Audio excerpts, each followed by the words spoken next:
आपण पाहत आहात EDTV, बातमी अशी जिच्यावर तुम्ही ठेवणार विश्वास।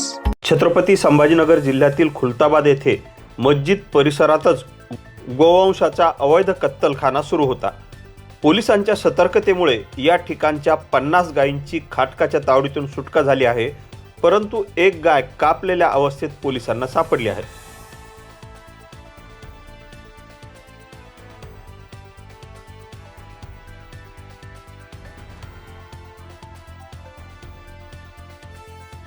दरम्यान या कत्तलखान्यावर 8 दिवसांपूर्वी छापा टाकून या ठिकाणी कारवाई करावी अशी सूचना पोलिसांनी नगरपालिकेला दिली होती, परंतु खाटीक धार्जिना पालिकेने त्यावर काहीच कारवाई केली नाही।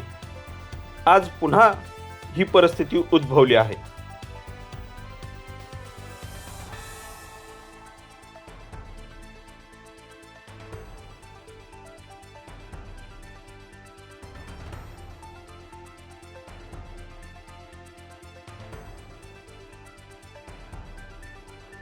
या पवित्र गावात दर शनिवारी भद्रा मारुतीच्या दर्शनाला परिसरातच नाही तर पंचक्रोशीतून लाखो भाविक येतात।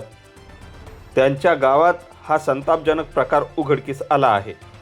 या सर्व संतापजनक प्रकाराबद्दल माहिती देत आहेत पोलीस निरीक्षक प्रशांत महाजन।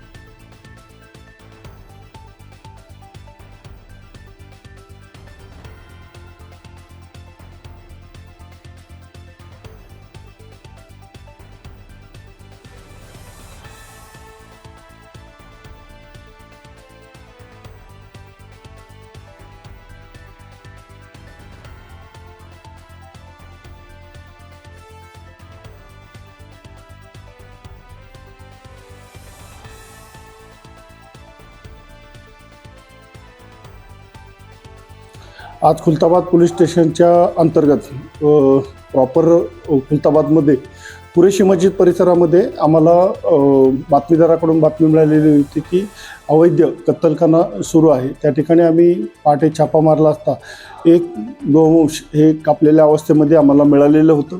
तसेच आम्ही त्या परिसराची तसेच त्या जवळच्या भागाची रेकी केली असता त्याच्यामध्ये अजून आम्हाला 50च्या आसपास गोवंश मिळून आलेले आहे।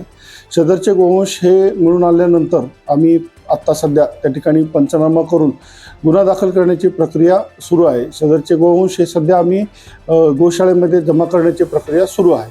सदरचे कत्तलखाने हे अवैधरित्या चालू होते। यापूर्वी त्यातील एका कत्तलखान्यावर आम्ही 2 आठवड्यापूर्वी कारवाई करण्यात आलेली होती। या कारवाईच्या दरम्यान आम्ही नगर परिषद खुलताबाद यांना लेखी पत्र देऊन सदरची जागा ही अवैध कत्तलखाना असल्यास ती डेमॉलिश करण्याबाबतचाही आम्ही पत्रव्यवहार केलेला आहे।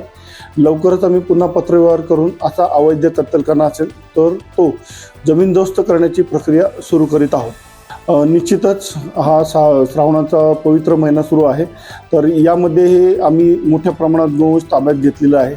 यापुढेही जर अशा प्रकारची जर आम्हाला माहिती मिळाली तर निश्चितच आम्ही आत्ता ज्याप्रमाणे 50 गोवंशाची सुटका केलेली आहे, मागच्या वेळेस पण आम्ही 9 गोवंशाची सुटका केलेली होती। निश्चितच भविष्यात जर आम्हाला जर अशी इन्फॉर्मेशन मिळाली की अवैध कत्तलखाना चालू आहे तर निश्चितच आम्ही त्यावर कडक कारवाई करू।